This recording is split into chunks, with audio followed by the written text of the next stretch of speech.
شکرانے کی جتنی بھی صورتیں ہیں، جو اپنے ذوق کے مطابق جس کو بھی ادا کرے وہ اس کی طرف سے اظہار محبت ہوگا۔ جو چیزیں شریعت نے فرض کہی ہیں اور جن چیزوں کا وجوب ہے اور اس کا باقاعدہ شریعت میں طریقہ بھی بتایا گیا ہے، تو وہاں ہمارے ذوق کا دخل نہیں ہوگا۔ پانچ گانہ نماز کا جو طریقہ بتایا گیا ہے،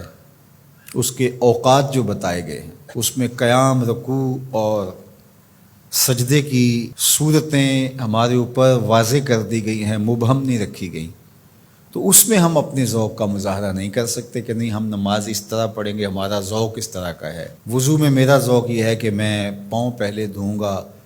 اور باقی اعضاء بعد میں دھوؤں گا، ایسا نہیں ہے، وہ شریعت نے ہمارے اوپر واضح کر دیا۔ لیکن جن امور کے اندر شریعت نے ہمیں کوئی اس طرح کی پابندی نہیں لگائی، کسی امر کا مطلق حکم دیا ہے، تو اس میں پھر ہم اختیار رکھتے ہیں۔ جس طرح حضور علیہ السلام پر درود پڑھنے کا حکم دیا گیا ہے، سلام پیش کرنے کا حکم دیا گیا ہے، تو اس میں آپ جس طرح بھی حضور علیہ السلام پر درود پڑھیں،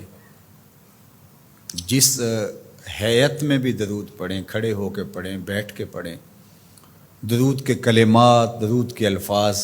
اس میں کوئی پابندی شریعت نے نہیں لگائی۔ مطلق حکم ہے صلو علیہ وسلموا تسلیما،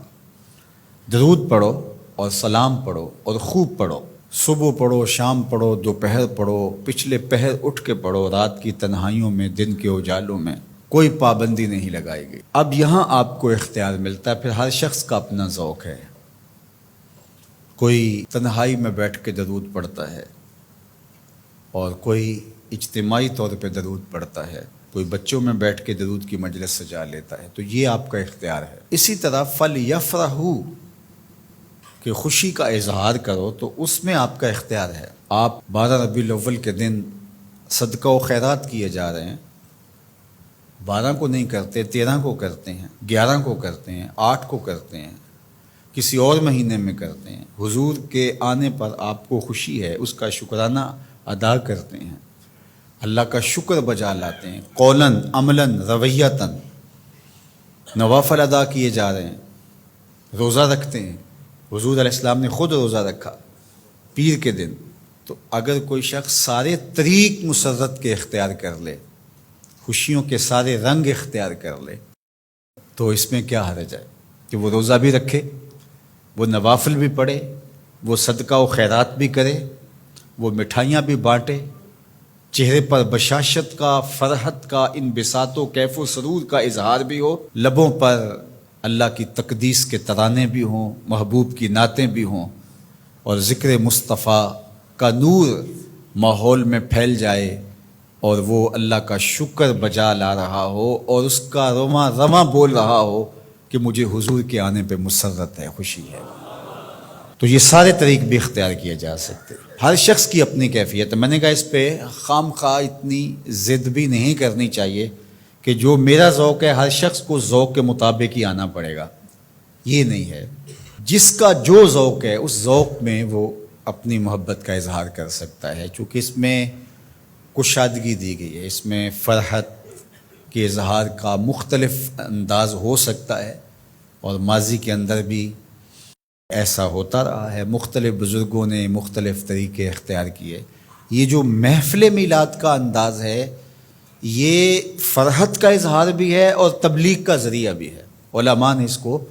اس لیے زیادہ تر اختیار کیا کہ اس سے ساری چیزیں تقریباً اس میں جمع ہو رہی ہوتی ہیں۔ آپ مسجد میں نماز پڑھتے ہیں، پھر شکرانے کے نوافل ادا کرتے ہیں، حضور کا ذکر ہوتا ہے، حضور علیہ السلام کے معجزات کا بیان ہوتا ہے، حضور کے حسن کے تذکرے ہوتے ہیں، حضور کے فضائل، حضور کی سیرت، حضور علیہ السلام کے خصائل، اور مدح و ستائش، نظم میں، نثر میں حضور پر سلام، بار بار درود پڑھنا، اور حضور کے لائے ہوئے دین کی اہمیت لوگوں کے سامنے رکھنا اور دین کو اختیار کرنے کی تلقین کرنا، یہ سب کچھ محفل میلاد میں ہوتا ہے۔ بعد میں پھر مٹھائیاں، تبرک، یا شروع میں کھانا یا بعد میں کھانا، وہ بھی شامل ہو جاتا ہے۔ تو یہ ساری خوشیوں کا اور اظہار کے جتنے بھی سلیقے اور طریقے ہیں ان کا ایک مجموعہ ہے۔ تو اس کو محفل میلاد کہہ دیتے ہیں۔ اگر اس میں کوئی ایسی چیز نہ ہو جو شریعت کے مزاج سے متصادم ہو تو اس پر کسی کو بھی میرا خیال اعتراض نہیں ہونا چاہیے۔ تو اس لیے میں آپ کو کہوں گا کہ آپ اپنے گھروں میں ہر پیر کا معمول بنا لیں، پیر کو روزہ رکھیں، بچوں کو بھی روزہ رکھوائیں۔ جو شوگر کے مریض ہیں میں ان کو زور نہیں دیتا، باقی جن سے ممکن ہو تو وہ ضرور پیر کا روزہ رکھیں، آپ اس سے صحت بھی پائیں گے۔ آج بھی مدینہ المنورہ میں لوگ کثرت کے ساتھ پیر شریف کا روزہ رکھتے ہیں، یہ معمول بنا لیں۔ اور افطار کے وقت جو آپ دسترخوان بچھائیں اس میں اپنے بچوں کو بھی اپنے ساتھ بٹھائیں اور حضور علیہ السلام پر درود پڑھیں، حضور کی سیرت کا کوئی ایک واقعہ سنا دیں، حضور کا کوئی ایک معجزہ ان کے سامنے رکھ دیں،